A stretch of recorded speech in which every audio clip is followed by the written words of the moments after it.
Tribe Gaming versus Team Elektros. Again, the old guard plus Diego Gamer that has had his breakout year last year, now also coming in with a lot of experience. Not quite made it to Worlds though. This could be his year already. You could say, though, he did make it to Worlds, just was stopped at the last moment by some unfortunate circumstances. Now he has his eyes set on the prize once again, but still, I think they're just taking it one step at a time. I mentioned this earlier. When he was asked about what his goals are, where he sees himself, he says that he sees himself in the grand finals every single monthly final, but he didn't necessarily comment on whether he would win it or not, which I think is like low-key grounded of him to say. I digress. It's the first pick for Team Elektros. They've led with Nani here on Shooting Star, probably the best thing that you can lead with. I definitely agree. Nani, Tick, and Piper used to be the best brawlers on Shooting Star before draft happened. I know that because Kenny, the old guy, told me. Nani actually the first pick here. And for once, Tribe Gaming doesn't ban out Spike. Probably not one of the best brawlers on Shooting Star. Spike you can play in every single map and mode at the moment, but we have some more common brawlers. Kaze always picked up to just go for that blue star in mid. When you have the lead, you can just lean back, farm your supers, go back to spawn, and the other team has to push you. Kaze already picked up, probably gonna come in with a Gus maybe to support her a little.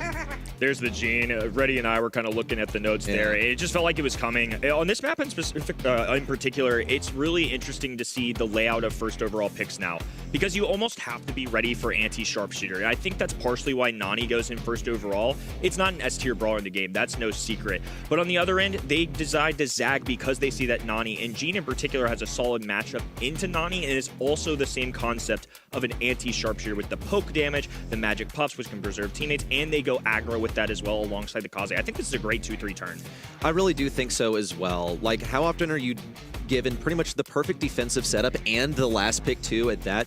You're going to be going for the blue star with Kaze, dashing forward, grabbing it, then playing defense. Gene is such a good brawler here that he's often deserving of a ban even, so it does raise an eyebrow for me that Team Elektros decide to basically give this to Tribe for free, also left it open for themselves. Maybe they just expected that it would be banned since it's such a solid first selection.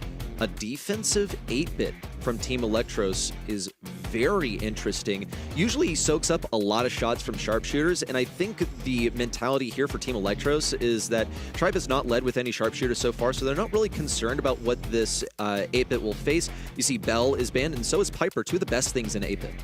We have two aggressors on either side, so maybe a bit more rangy now from the side of Tribe Gaming. Byron technically still left open. Gus, I mentioned before, they already addressed the Nani. Enjoy your And Byron treat. is going to come out indeed. They need something to support the Kaze. Like I kind of said in the beginning, Gene is there to just directly counter that return to sender gadget from the Nani. Then we have 8-bit with a lot of DPS, and that's why they need some heals now for Kaze. They want to pick up the blue star. Who's actually quicker, Kaze or Mina? Kaze. I would say Kaze too, off the gut reaction. It's really interesting, two contrasting teams here. One of the most historic orgs North America has ever seen. 4 of 6 grand finals wins last month. On the other side, new blood for North America. High expectations. They got through their first opponent, Tribe Gaming, a whole nother level. This one could go either way. We were so confident in our selections for the quarterfinals, but this is where it gets hairy. The new guys versus the old guys. We'll see Tribe Gaming swiftly snag that blue star before hopping on the defensive. Luffy now changing forms also to try and dash away. It's a kill from him, and Luffy gets the kill, and he has a super to get out of the way if necessary. Decides not to change forms, goes for the kill, but instead is killed in turn. It's a TP away for Snoy. Note that he is running plugged in here, so that he fares better in that sharpshooter matchup versus RBM specifically. Having that teleport at your disposal is really nice, because if they get a lead, they can just back off and play defense. Bounty is passive-aggressive at a professional level. Once they get a lead, you're going to hear Coach Pedro talk about it later on. They're not going to necessarily be onslaughting the other team. They're going to look for a lead, hold onto it. They don't want to back off yet. Team Elektros aren't in their spawn, but Tribe Gamer are doing a good job of pushing them forward. That's going to be the ultimate goal. You do want to press these guys against the back wall like a hydraulic press, right? Squeeze all the stars out of them, but the further back they get, the stronger their position becomes with 8-bit specifically.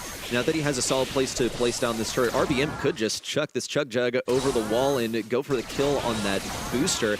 Instead, gets it done with a normal attack. Meanwhile, Luffy is deep in enemy territory, avoided an attack, but still, it feels like his Sate is field. Did manage to get a trade out of that somehow, but in the end, it puts Team Elektros in the lead by 1 star and a blue one.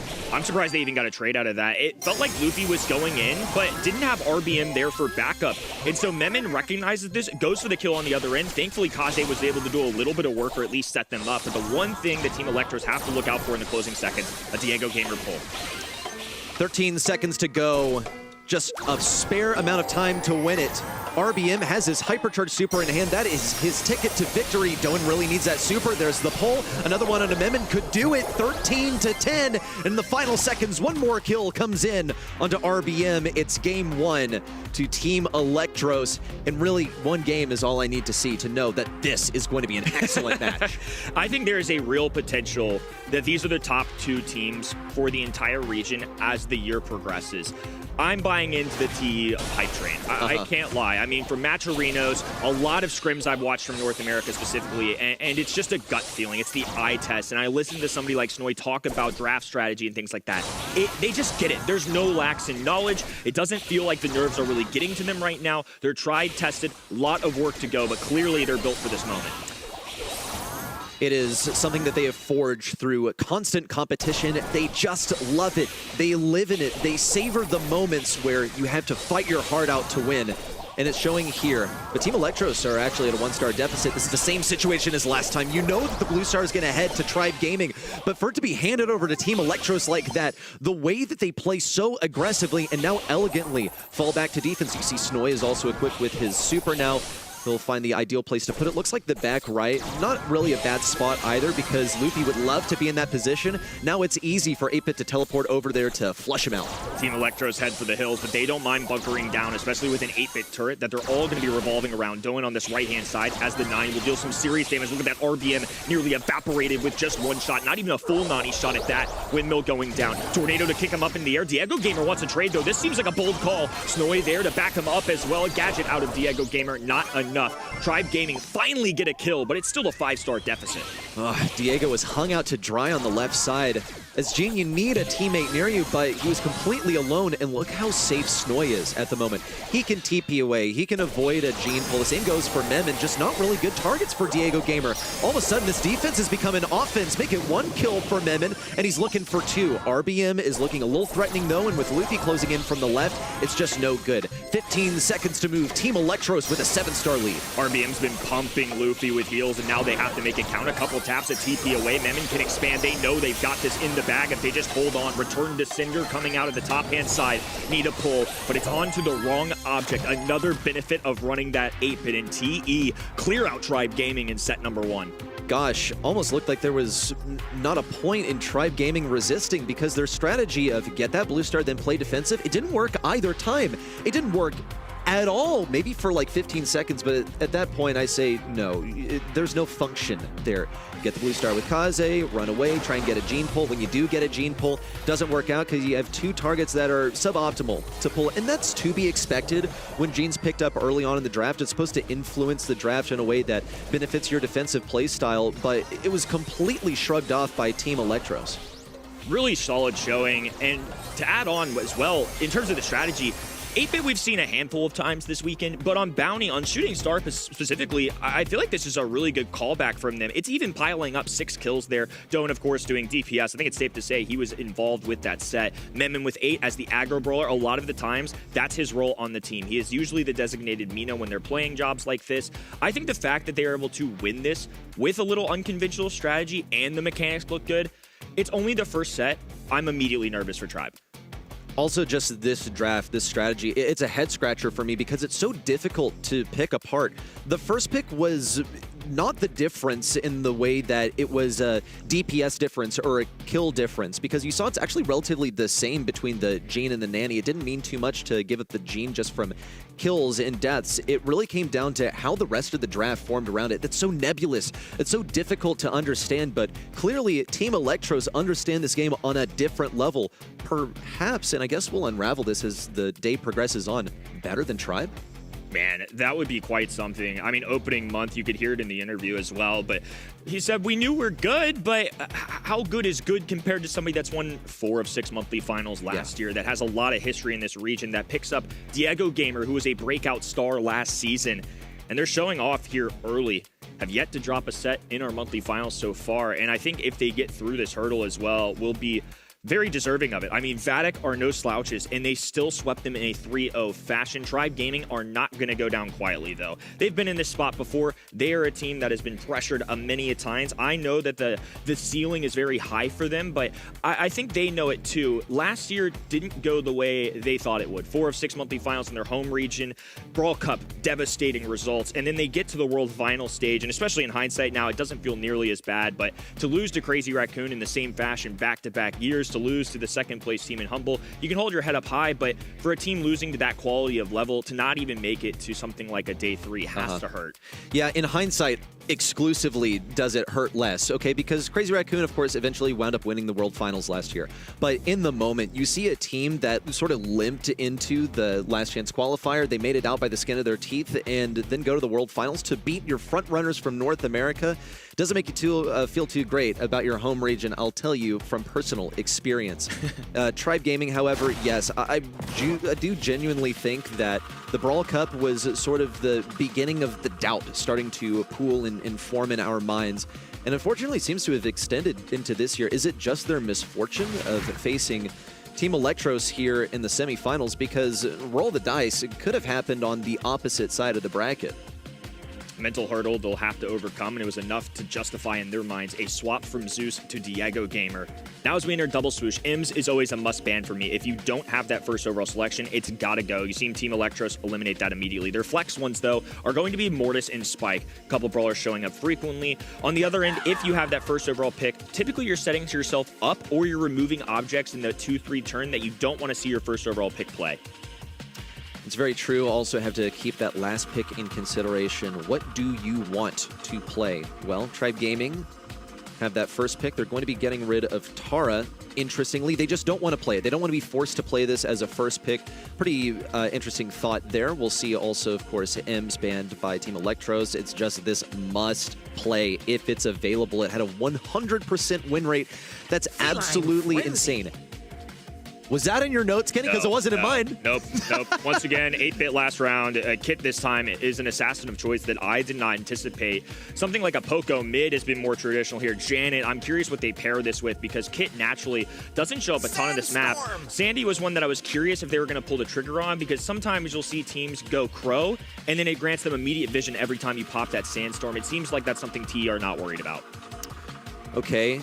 And I feel like the response to Kit, there are a few ways to do it. It's not always exactly clear. You want to have close range capabilities. You need to also have something that does a bunch of DPS in case he latches on to someone else. In Double Swoosh, you do have 3 lanes to play, so there's not really a whole lot of flexibility. This is going to be a real pain for Tribe Gaming to deal with. I don't know if they really saw this ahead of time.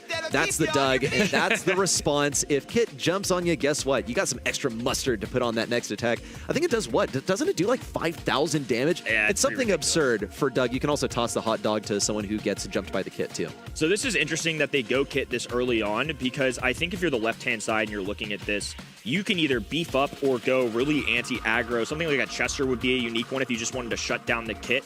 Kit's mainly going to be here, I'm guessing, because of the invisibility, the vision, and then obviously can pounce on an enemy. Now that they've picked Doug, though, like you alluded to, that's significantly more difficult. Wow, they just doubled down on this as well. So Daryl going to be a little hybrid of beefiness, but also can roll at an enemy too if he needs to get a takeaway. This is insanely unorthodox for a team like Tribe Gaming that have been around for a long time, that are coveted for their drafts. This is one that I never would have predicted. Otis is wide open. Like, something standard is totally possible and Shelly, even maybe recommended here. Shelly could, be incredible against both Doug and against Daryl. You would be opening up the map and maybe hurting your teammates just a little bit, but Kit gets his super for free. Sandy's bound to get something.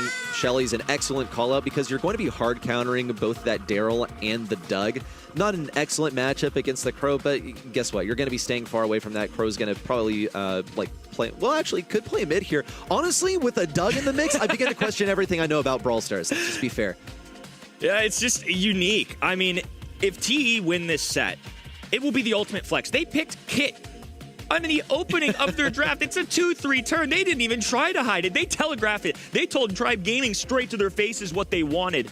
We'll have to see if these Wizards know what they're doing in the draft. It has to perform on the field ultimately. Tribe Gaming doubling down on these tanky options. Shotgun Brawler for RBM on that left-hand side. He is the main man in North America on those tanks. Luffy in the middle of the map, assisted by Diego Gamer. Wow, the Shotgun Brawler immediately eradicated.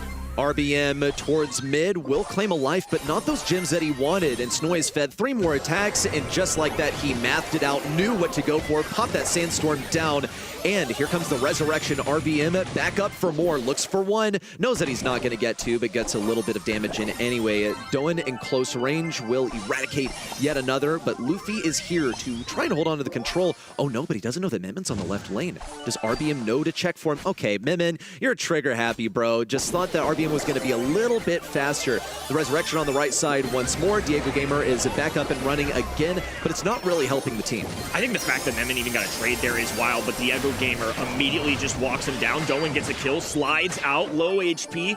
Gonna be trickling down to that crow damage, but will escape. Memen unfortunately has to grab a gem there as well, so now they're dispersed between teammates. Tribe Gaming with all this grass and vision gets a little trickier for them, but I think if they just play as a full team, they're gonna be just fine.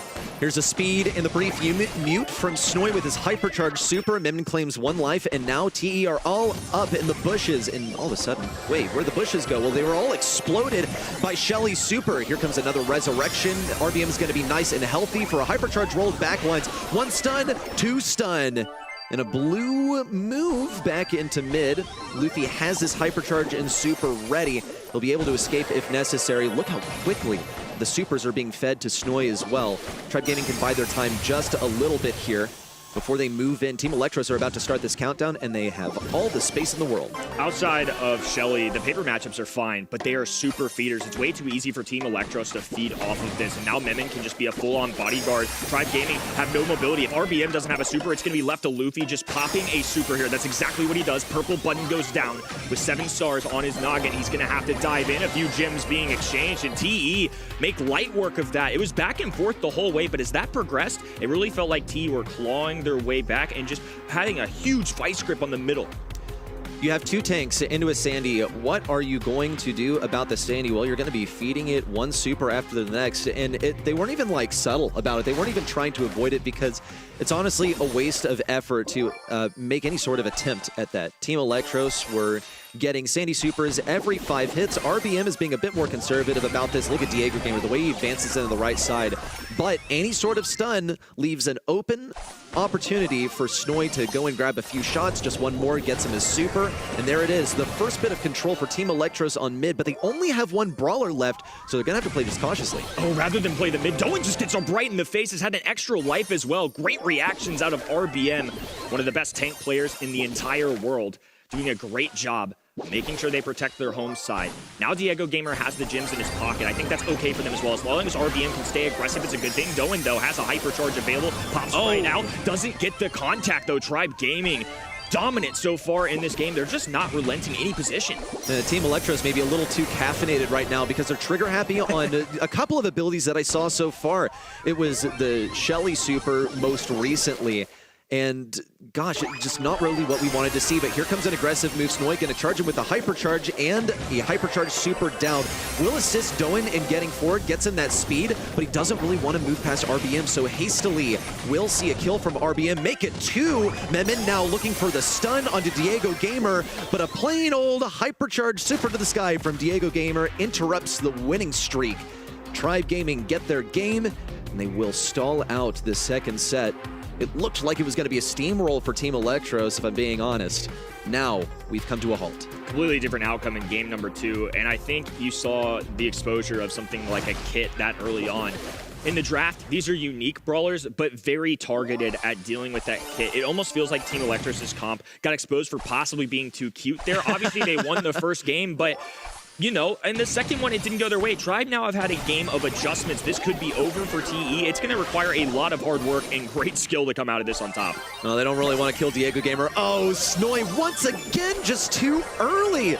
They got to slow down a little bit, and maybe that's mentality from Tribe Gaming. Bring things back to their pace. That was not the intended target. They really wanted to get upon the nearly resurrecting enemy. I'll say it again, trigger happy. Too many times anticipating things too early. As a result, Team Elektros only have 1 gem so far. They can get another, just need to be aware of where RBM is. That's the stun they wanted onto RBM. Free super for Doan, but not soon enough. RBM escaped with his life only narrowly, gets that gem back into possession of Luffy. But as has been the issue for the entire set so far, Tribe Gaming are feeding so many Doug hypercharges as well as Team Elektros' Sandy supers. Somehow Team Elektros are still in this. Now Memon diving in on the other side, takes all of the gems. They've been ransacked! Team Elektros with a heist, and Memon just has to hold back, though. The aggressive brawler can no longer be that. Snowy gonna have to drop a hypercharge here. RBM skating up the map. All the invisibility, providing coverage for Team Elektros as a Buck Blast goes down. Luffy dives in, TE team play, gets the elimination, and somehow the kit on Double Swoosh is a winner. Unreal from the Youngbloods. That is the face of someone who kind of can't believe that he's beating the Tribe Gaming right now.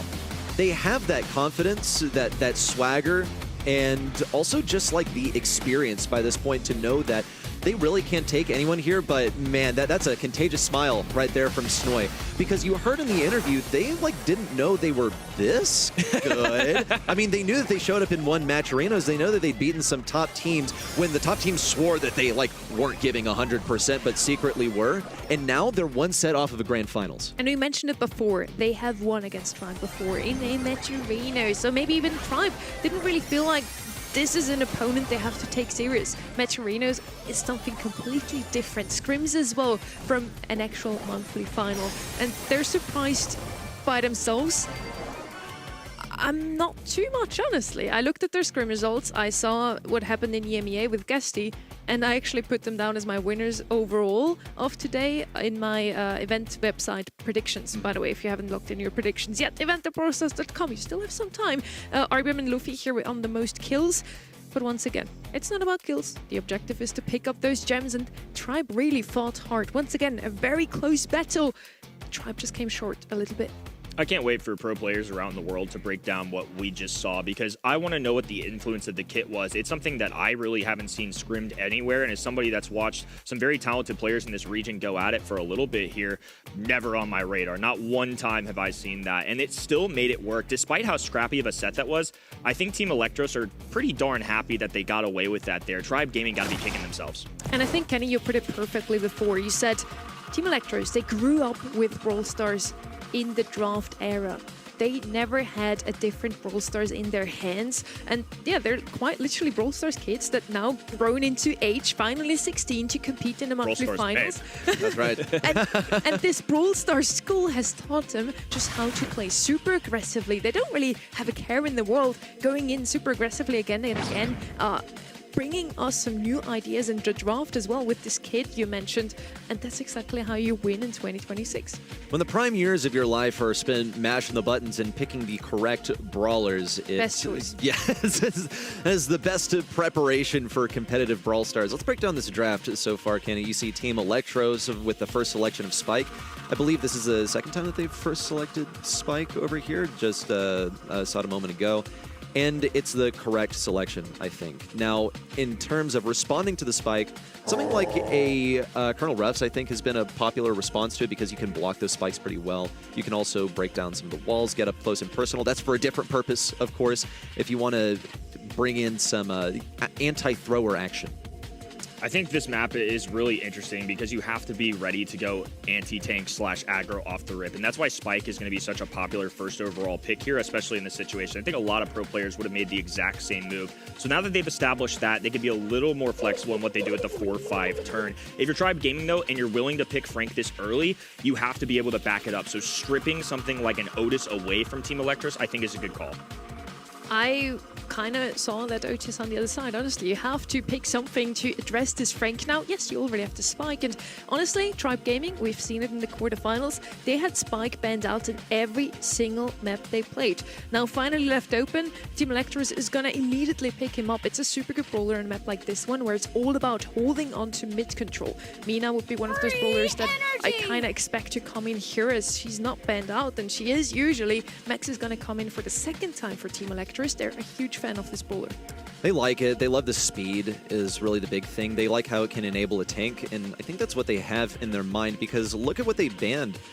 Got rid of that Shelly. That's one of the most popular last picks because it can be countered in a pretty straightforward way if you go with it too early. So the next selection, something that synergizes with the Max, you wouldn't just pick it by itself. Also, like, pretty decent for scouting the mid.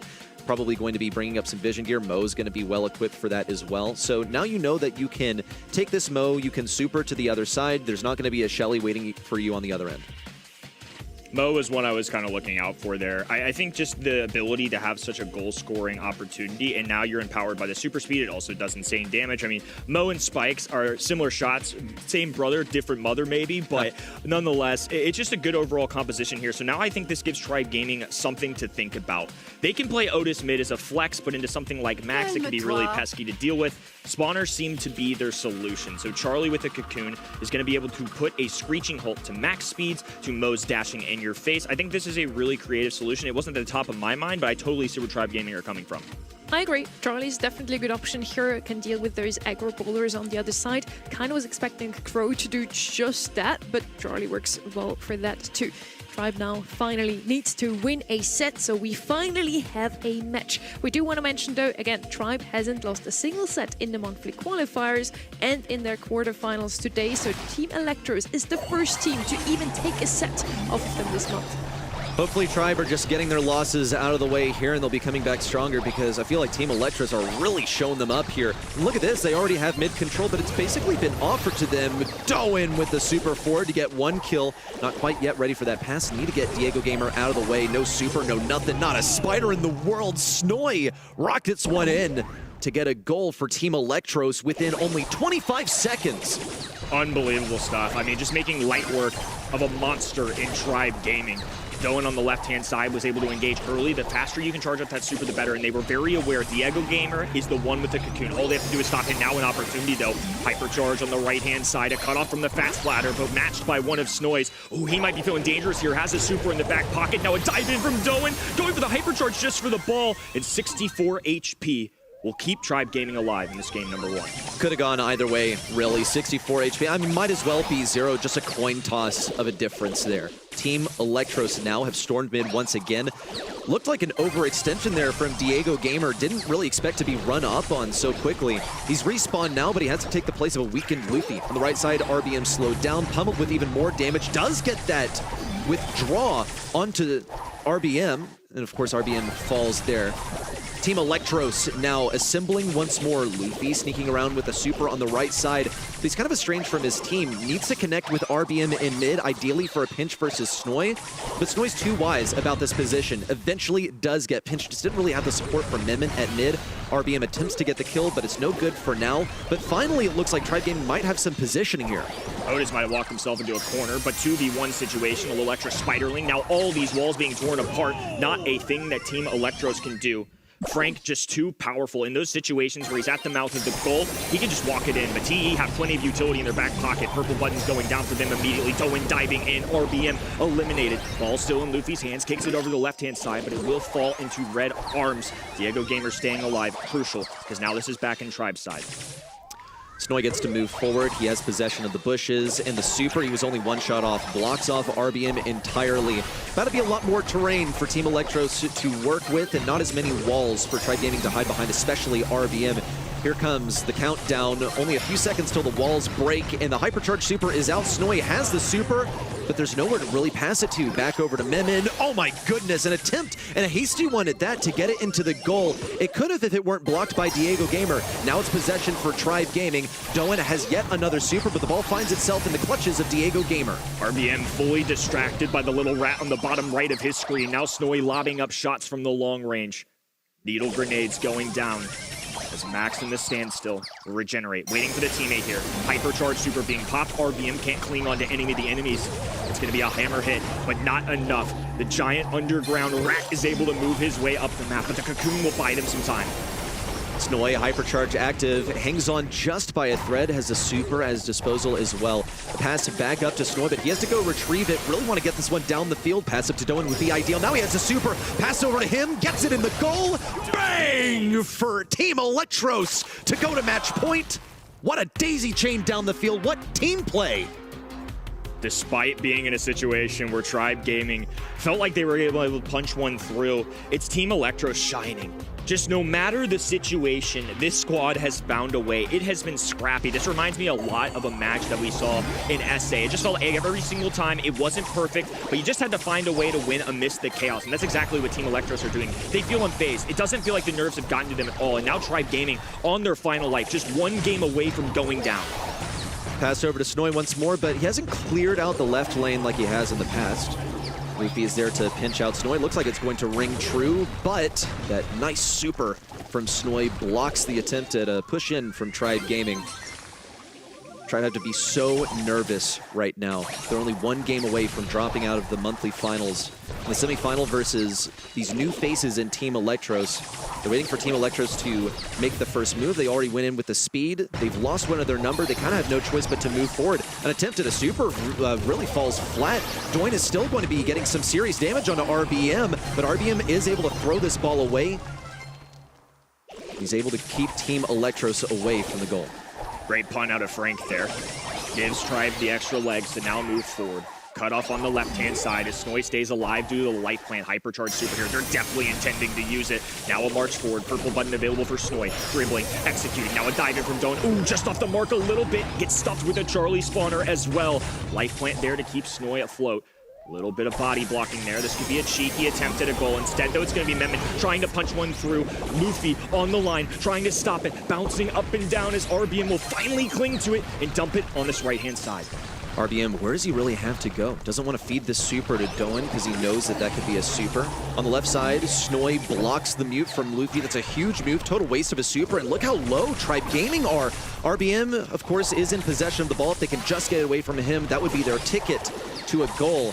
That doesn't ring true for now. Team Elektros are gradually falling back at mid. Memon on his last bit of HP. Doan makes a huge breakaway forward, but Memon still cannot get this ball over to him. Broken walls do not spell victory here for Tribe Gaming. A shot from midfield could secure it for Team Elektros.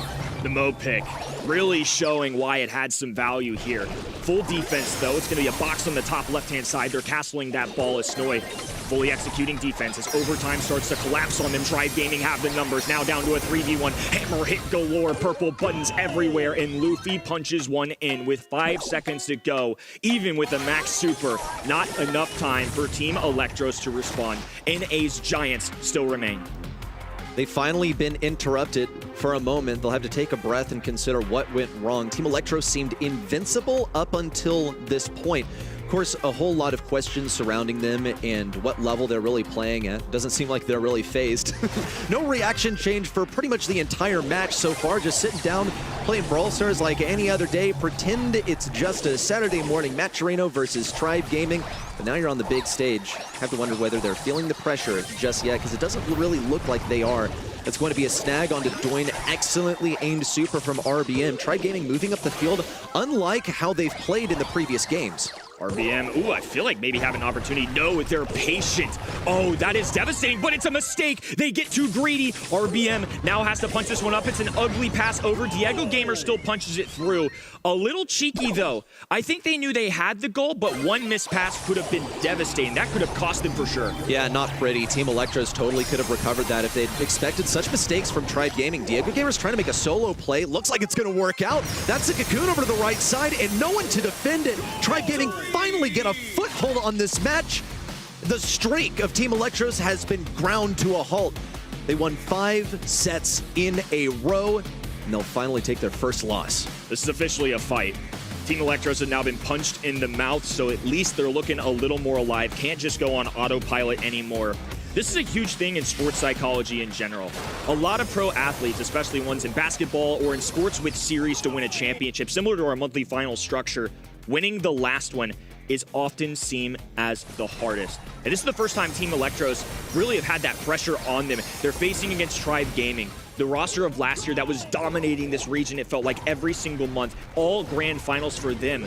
It would be abnormal. It would be insane if in the opener of 2026, Tribe Gaming were somehow stopped. I'm sure Team Elektros feel that. You could see a little jitters. Even Tribe Gaming were making mistakes.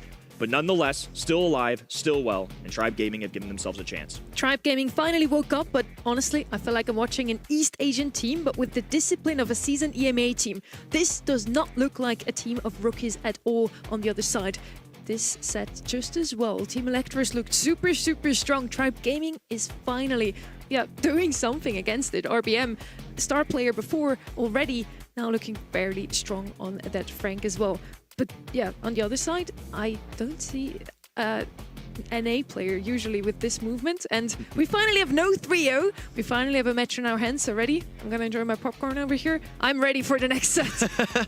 I'm ready to get on with set 4 as well, because I've been waiting to see this win streak be interrupted. I really thought it could be ended quickly. We were looking at a match point also. Really, really scary there. Maybe a new era could have come in for Team Elektros. Yeah, you just take that off. No, you do your thing. We'll do the hard work. Cheers. Yeah. Fair enough. I'm excited for this too, though. This is the first time we're going to see Team Elektros really tested today. They had some close sets in the opening match that they had, but they still ended up winning all 3 of them. And now as we approach knockout, completely different ball game. Tribe Gaming with a little life under them, a little electricity in their veins. I'm curious to see how Tribe Gaming also respond to this, because they're the veterans. They're the ones that faced some devastating results last year. Can they overcome the mental hurdle? If that's something that they prove in this opening month, it could set up and change the entire outcome of the future, especially this first split. Finally have a set 4 on our hands. Super excited for this one. Can Tribe Gaming continue like this? Can they make it a reverse sweep? Is the question now in everyone's heads. The vote on the website probably also swaying towards Tribe Gaming here. Only Kenny and me, we believe in this young roster. I really feel like, we haven't seen something like this in quite some time. It does remind of Gessi, but I don't want to make too many comparisons here. They're their own team. There's actually 3 new players on this roster, and they're looking so, so strong. Great movement, super disciplined, and even Tribe is struggling. Once more, Tribe hasn't dropped a single set this month except to this roster. I'll tell you what, I'm still waiting on Team Elektros to really prove that they've got what it takes to beat Tribe Gaming before I put them as one of the front runners in North America. I'll say whoever wins this semifinal, I predict will win the entire monthly final. So if that's Team Elektros, I'm riding with Team Elektros just because I think they've had such a difficult side of the bracket. I would weight the upper side of today's monthly final bracket above the bottom side. And Team Elektros, this is really a trial by fire for them. So far, they've been, doing pretty well. Tribe Gaming so far in this match, they're treading water also. But this could have been the moment where they wake up, they get things in motion, and they continue like it. Maybe this is still a reverse sweep. We have Rico and Spike come in here, no surprises. Once more, Spike not banned out, immediately picked up. Both of those teams really valued this brawler quite highly. Rico is one of those brawlers we see quite often on Bells Rock specifically. Gray is one that we see even more often. RT, also a knockout classic. Those 2 brawlers could definitely still come in handy. Standard bans on this map throughout monthly qualifiers for North America were usually Pierce, Gray, and Rico, but it's really shifted. I think teams feeling a little more comfortable about dealing with Rico. I think that's why you're going to see some of those bans coming in from the right-hand side. I think Snowy and his teammates fully intended to be able to grab Rico. That's why you're going to see Sprout. Brawler that typically is a thrower is going to do well into Rico. Brock can break walls. Meeple, of course, with the cutoff. So I think this is something that Tribe fully anticipated, and nonetheless, Team Elektros was still fully comfortable clicking. Next selection on the side of Team Elektros, they do have to be concerned about any sort of wall break. Gray is still a totally viable option. You are able to play around this. Rico can sit in a position where he's not going to get pulled easily, but he really wanted this Rico pick because they banned Sprout, which is like an actual F-tier brawler at the moment, but it's one of the best ways to deal with Rico hard stop. They're also considering the possibility of a tick last election, but look how hard they're playing around these walls. They've gone with 2 brawlers that depend so much on these walls. Both Ollie and Rico need those walls to survive. So how do they enable the Ollie? Byron's a viable selection if they just want to keep someone on life support, get a solid lane out here. Enjoy. And there's Byron. Treat. Yeah, it just makes sense, basically. Keep that Ollie alive. Yeah, I didn't mind your thrower idea either. Tick is open, is a strong brawler in a map like this one, but I do prefer that they pick something to back up that Ollie. Byron or also Gus would have been viable options here. Gus could now also be picked up from the other side. They already have a lot of damage with the RT and Spike, so they don't necessarily need a lot of DPS. Could also go with something aggressive themselves now. We still have some options open there too, with Mortis, one of the buffy brawlers, not being banned out here. Check out my guns. It's going to be cold. Never mind. Wallbreaker. Okay. Yeah, Wallbreaker. I think this is kind of what it comes down to for them. Now they can expose Ollie a little bit. Rico has less lanes. It's kind of a cheeky phrase, but a lot of the times in these open maps, players will call Rico just a worse Colt. Yeah. Because they're both DPS brawlers, a lot of projectile speed, and as a result, Colt will have an advantage. He should. Yeah, has those buffies at his disposal. If he decides he's going to use Silver Bullet, you know, he can steal some ammo, keep marching forward, or rather the reload gadget, I should correct myself. So Colt can be this unstoppable force forward if he is permitted to do so, but he's going to have to earn that wall break. Could this be a reverse sweep in progress? Tribe Gaming have gotten one set on the board. Team Elektros look like they might sweep through these typical first-place players in North America. Memon early on going to struggle. Has to rely on the indestructibles on the right-hand side. Luffy with wide open space. RBM handling Byron. Now a needle grenade and a little extra with that super going down. Fertilize. Going to be the star power of choice for Diego Gamer. Makes sense when you see a tank on the other side. Memon moves forward. Luffy has lost a lot of his walls here, but he was smart to get rid of those ones on the sides, because Memon would be able to fire a super down there and pretty much exterminate anything is sitting within those borders. We'll see another wall break over towards the left side. Diego Gamer has just so much territory upon which to reign. Meanwhile, on the right side, however, Snoy has been dominating this matchup versus RBM. He has a super already, and it's going to be incredible for a kill confirm. Look at the room that they're taking up. It really doesn't even matter. The Brawlers? No, who cares? They've just been dodging the shots and winning on the 1v1s. They're not even going to allow Diego Gamer to charge super, and as a result, Memon gets a few extra tags with the bouncy bullets. Guess who's got a hypercharge waiting for round number 2? Not only do Team Elektros take the first, they've now got so much power walking into the next.